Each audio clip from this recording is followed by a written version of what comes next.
जय माँ काली। आज जो है हम उपासना काल में या कोई भी छठ कर्म का कोई भी कर्म जब करते हैं तो उसमें कलश कैसा होना चाहिए, आज इस विषय पर थोड़ा सारांश में इसका चर्चा करेंगे, जो आज हम लोग को बहुत ज़रूरी है यह बात जानना।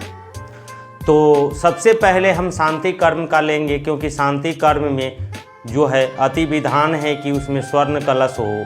अगर स्वर्ण कलश उपलब्ध नहीं होता है तो इसके बदले आप जो है चांदी का, अगर चांदी भी आपके पास उपलब्ध नहीं होता है चांदी का कलश, तो आप तांबे का कलश उपयोग कर सकते हैं। तो यह हमारे लिए बहुत ज़रूरत है, जो अपने सामर्थ्य के हिसाब से कलश का उपयोग करेंगे। मिट्टी का कलश वन टाइम यानी एक बार यूज करने के लिए होता है, और वह किसी भी अनुष्ठान में या किसी भी उपासना में आप उसका उपयोग कर लेते हैं। लेकिन आगम शास्त्रों में, तंत्र शास्त्रों में इस तरह का भी विधान बताया जाता है।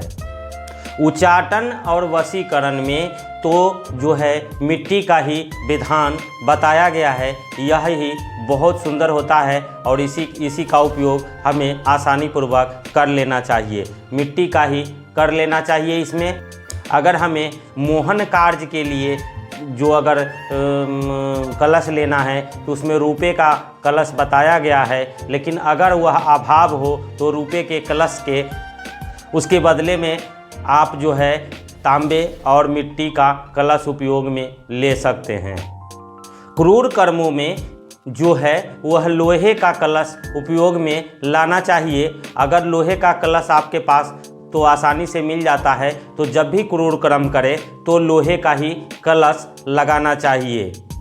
जब हम कोई भी अनुष्ठान या उपासना या साधना या कोई भी विशिष्ट पूजा पाठ जब हम करते हैं तो हमें कलश का बहुत ज़रूरी स्थान होता है, यानी कलश के बगैर जो है यह अधूरा माना जाएगा। या वह पूजा पाठ हो या वो अनुष्ठान, जो भी कर्म हम आप करते हैं, या जो भी छठ कर्म या खट कर्म में जो भी आप करेंगे उसका जो है उपयोग ज़रूर करते हैं लोग। तो अगर आपको इस तरह का कोई भी अगर नहीं मिलता है तो घबराने की ज़रूरत नहीं है। हमें तांबे का और मिट्टी का कलश सर्वार्थ उपयोग करने का उपदेश दिया जाता है। आगम शास्त्रों में ऐसा बताया गया है कि यह दोनों कलश हम सभी जगह यूज कर सकते हैं।